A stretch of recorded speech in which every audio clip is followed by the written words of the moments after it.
we have to know that Europe is a continuous negotiation. And until you've reached this point of breaking, you give the impression that you're going to break, but then at the end you don't break. So I don't think this is the last, it's not the first, but I'm sure it's not the last crisis that Europe has been through. And the euro is one of the main achievements of the European Union. I'm confident that now that some problems that have presented themselves lately are going to be solved, and we are going to continue growing. I see. With or without euro, Spanish and Turkish relations will, economic and political relations will improve. But what are possible areas of economic cooperation? Well, we have many sectors in which the relationship is very fluid and very good.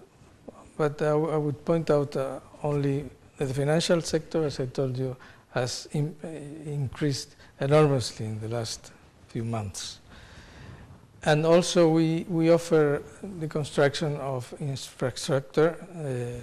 We offer also a very good record in renewable energies, which are also of great interest to Turkey, and which we can share because we have climatical, geographical conditions that are similar.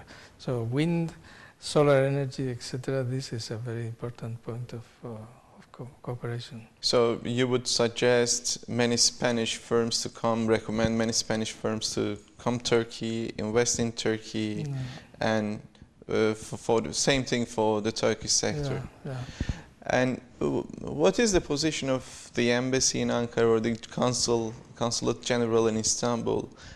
Do you have any programs, any assistance programs to initiate this kind of cooperation? Yes, certainly. The main body that takes care of the economic relation is the embassy in Ankara. They have a counselor for economic and commercial affairs. We have here also an attache, which depends on the embassy in Ankara, and they both implement a lot of programs that the Institute of Foreign Commerce in Spain, ICEX, has designed in order to promote the relations. I have been participating also because as head of the Spanish representation in Istanbul, they asked for my participation in meetings of Spanish entrepreneurs with Turkish in different sectors. One was a general meeting in December, and very recently we had a meeting of tourism agency, because tourism also is very intensive between the two countries. They also promote participation in fairs, seminars, where the two meet, and we have achieved an important presence of Spanish companies in Turkey. What's the cultural presence of Spain in Turkey? Are there any educational, cultural institutions operating in Turkey? Yeah, we have mainly the Instituto Cervantes, which is our main cultural body promoted by the Spanish government. But we have also other things. You know, the strategic aim of Spain during all these years, in the last 20 years, has been the promotion of the teaching of Spanish language abroad.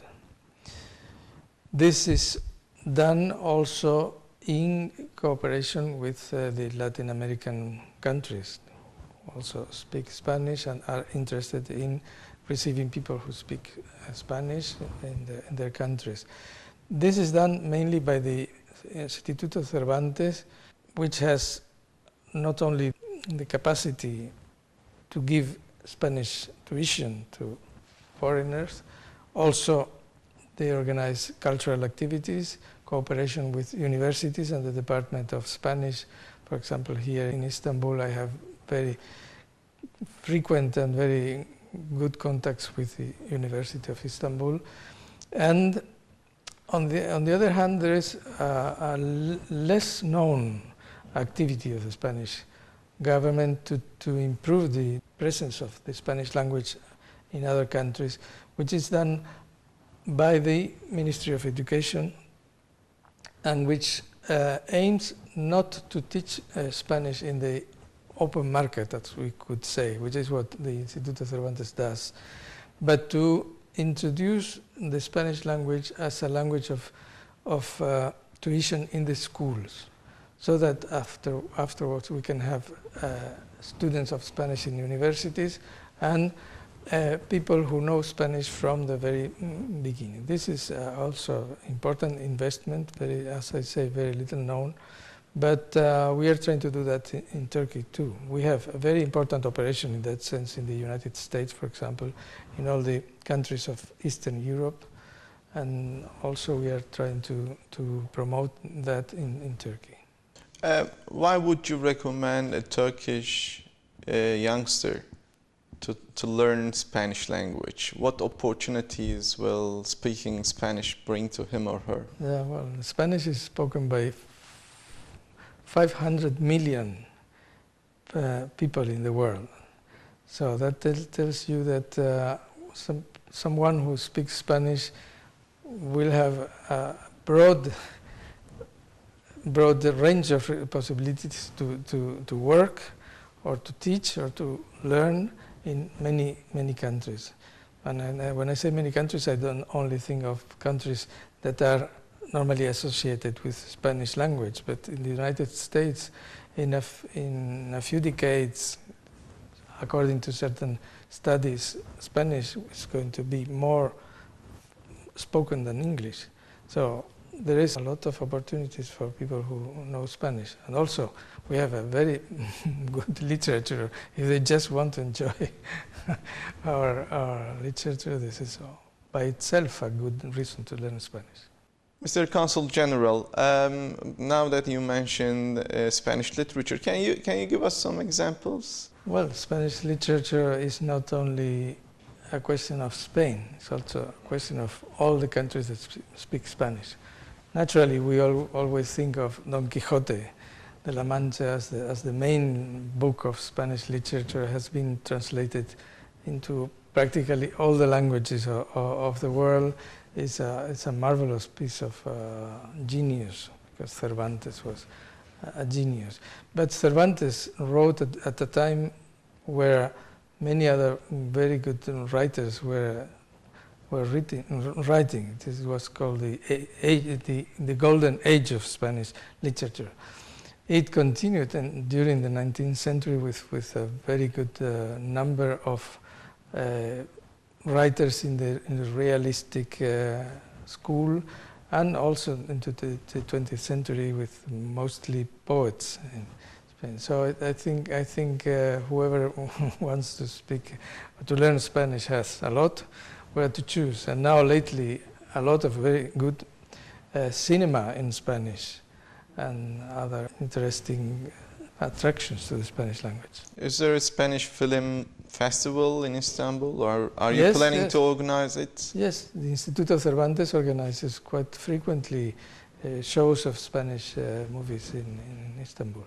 So you can look at the program. This is bringing us to the end of our discussion. Do you have one final remark for our audience? Well, I think the message I can give is a very good and very pleasant one. I mean, the relations between Spain and Turkey have never been better. We, apart from the political and the economical and the cultural, we feel very well in our interaction with the Turkish people. And I know, because I talk to many people, that they feel very well when they go to Spain and they talk or do business with Spanish people. So I think there is room for improvement, but we are at a very good moment in the relations, and I hope it's going to increase.